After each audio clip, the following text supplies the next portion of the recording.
त्यातून परमेश्वराने इतके छान सुख दिले की तिला आज लेकीचा बाबा म्हणून विजवण्याचा सन्मान आणि मान मिळाला. खूप नशिबवान असतात लोक त्यांच्या घरी लेक जन्मास येते. आपण काय म्हणतो म्हणजे पहिली पेटी काय म्हणतो? पहिली पेटी काय म्हणतात तुम्ही? धनाची पेटी.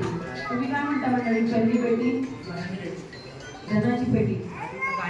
बघा मी म्हणते तो शब्दप्रयोग तुम्हाला पटतोय का? इथून पुढे आपण पहिली पेटी धनाची पेटी ऐवजी पहिली पेटी सुखाची पेटी म्हणूयात का?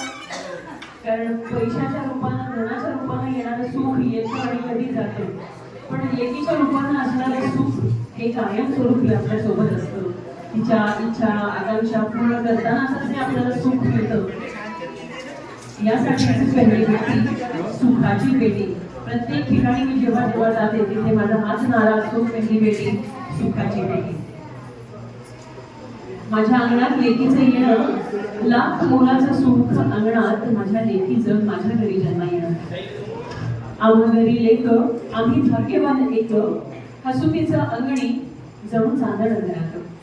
तिच्या चिमण्या पावलांनी घरभर फिरावं.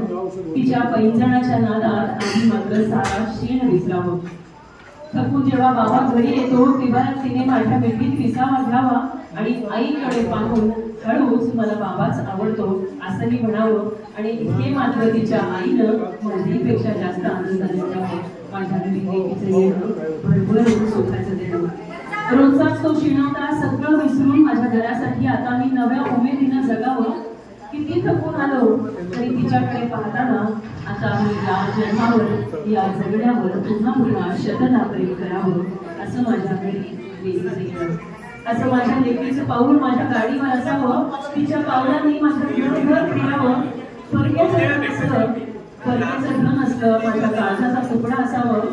तिच्यामुळे मी मात्र जगातला सगळ्यात श्रीमंत माणूस लेकीचा बाप म्हणून मिळवावं. तिच्या गोबड्या बोलांना गमतीशीर प्रश्नाने माझ्या आयुष्याचं गोड गोड सुटावं आणि तिचे हट्ट पुरवताना मात्र मी जगाचं म्हणून सगळ्यांची गट्टी मजा मस्ती पाहताना तिच्यासोबत माझ्याही आयुष्याचं सोनं व्हावं. माझ्याही आयुष्याचं सोनं व्हावं अशी एका बाबाची कल्पना. आई बाबांची कृपा आणि माझ्यावर तिचं लक्ष तिच्या आईपेक्षा आणि माझ्या आई बाबांपेक्षा जास्त असावं. ती हसताना माझंही काळी हसावं. तिला कोणी देता त्रास मात्र माझ्या मनाला आल्या फुलावं असं माझ्या घरी लेकीचं येणं. घरी येता माझ्या हातातलं ओझं तिनं हातात घ्यावं.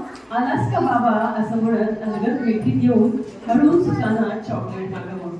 आईने किती डोळे मोठे केले तरी नाही नाही म्हणत हळूच मी तिला चॉकलेट खिशातून काढून द्यावं आणि तिच्या गोड मुक्याचं मात्र मला गोड द्यावं.